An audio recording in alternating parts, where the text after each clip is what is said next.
joined my father with this construction business. We mellowed down that construction business to a little level, and then we got into imports of heavy machinery from Taiwan and Korea and other places. And then we had another job opportunity to build another buildings coming up. For the same, we got back into this business. The opportunity was we getting a piece of land at a very reasonable rate, lesser than the market value that it was. And it had the potential of having a very good building stand up on that plot itself. So that is how we got into this, like, fine, okay, let's invest some much more money and get into this plot and start making this building. In 2009, the rates weren't very explosive in Mumbai. Now the rates have almost 4 times at what it was as per square foot rate. Builders in Bombay cannot sell their goods below a certain price because their loans, their interest, their cost of acquisitions, they are at a certain level. I cannot sell something which is, out of my pocket. I rather hold on to that thing or maybe look for a better future rather than just killing myself. Taking NBFC loan for a project, it is always better that we take it from a bank rather than an NBFC. But it's such a lengthy process with a bank that when we need funds, we need it very fast.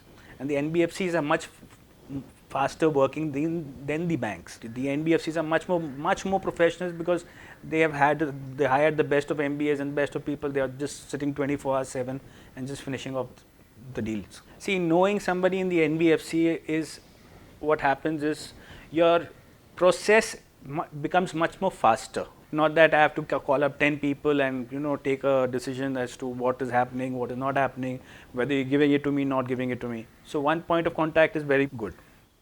We do take insurance policies for the site, for the workers. It's there from day one, where the contractor has to take insurance for all the workers.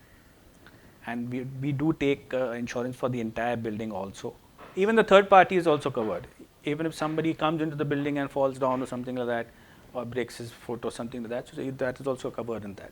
See, having insurance means something that what you can fall back on. Someday if I don't have that money, at least I have that insurance to cover me up in times of my need, bad times or good times. You actually looking after the family, simple as that you're okay, fine, you're insuring the hospitalization bill at least. The vacuum between the work and investment should always be different from my perspective. High risk, I'm playing every day. From morning to evening, I'm playing high risk.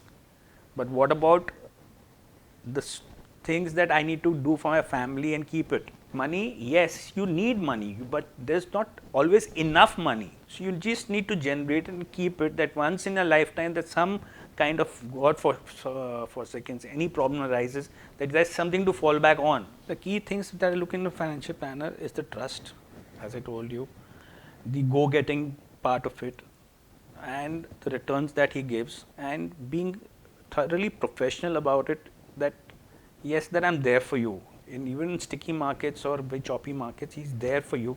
Not that he's tomorrow, okay, fine, though your money's all cleaned up and things like that. See, it gives you pleasure, it gives you sorrow, it gives you good times also, but I don't think so money is always required to have a good time. That is my perception to money. For me, money is not a very happening, it doesn't make me happy, very happy about it. You make money till you want to make money, not that the money wants to make you.